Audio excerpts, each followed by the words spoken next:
I do want to take a pause to discuss purpose. Was there something specific on that topic that you would like to share? Yeah, well, I think just going back to why does the organization exist? It's sort of a pretty fundamental Fundamental question. question. If you look at us as individuals, as humans, people who have a very clear sense of purpose about you were talking about values earlier. What's important? In other words, what are my values? I have a philosophy of life that I live by, and I understand why. Those people tend to be healthier. They tend to be happier. They tend to lead, just a more contributive life. I'd say a more satisfying life. And money and so on, as we said earlier, if you're poor and you don't have money, it can be tough. But even then, if you've got a sense of purpose, you'll keep going, right?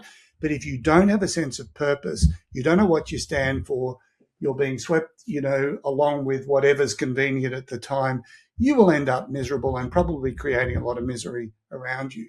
So the same goes for organizations, that the leader needs to do whatever they can to stay clear on what is our purpose, what do we stand for, what is success look like in practice for us, and how can I just keep talking about that and keep lighting the candle with the 1,000 other candles of the people that are involved in my organization by passing on that sense of purpose and meaning.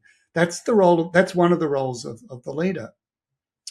It often gets lost because when the company changes hands and the new owners are coming in, they've got their own objectives and goals, and sometimes they lose sight of what the founder had in mind. You call it the founder's mindset or the founder's mentality. So always staying connected to why was the organization started in the first place, I think is a very smart thing to do. That's awesome. Yeah, that purpose piece, I think that I took a year-long radical sabbatical. And part of the radical sabbatical was to intentionally pause to realign with what my purpose is, right? And what do I want if this next chapter is my last chapter, what do I want it to look like? And what do I want that legacy to be? And boy, that was really uncomfortable to sit in. I got to tell you, just that discomfort of trying to just really align on purpose. It's hard work, but it pays off. But when the light bulb goes on, it's energizing, isn't it? Oh, gosh. I told you that when I wrapped up talking with Doc, and I know I'm going to end this one and with Liberty too, the same exact way, like just peace and joy, right? After these conversations. And I just learned so much. I went on this leadership retreat, 3 days. Okay. And, we had lots of conversations, but the most significant part was the group leader sent us out into the forest and said, come back in 3 hours, just go somewhere where you feel comfortable. And I want you to sit and think about your purpose in life. What brings you joy? What's the difference that you want to make in life? Who are you? There's a few questions we're asked to reflect on. And I literally did sit under a tree and think about these things. And after about 2 hours, I kept coming back to this sense of, for me, it was helping people to connect with each other. That gives me energy. And I thought that's my purpose, connecting people with each other to do good work. And that stayed with me. So it was very profound when, and that will evolve, as your life and as a business evolves. It does change slightly, but the essence of it is often still there. Oh, that's so awesome. Do you know you're in Australia? Do you know that you have big snakes there and spiders and scorpions, and you're just out sitting underneath a tree? Yeah. Greg. Well, the thing about snakes is they're not vindictive. Oh, no. So if you don't anger, oh no, wait. Yeah. So if you leave it's live and let live. If you leave the snake and you let it be, it's got no interest in coming and chasing you and attacking you.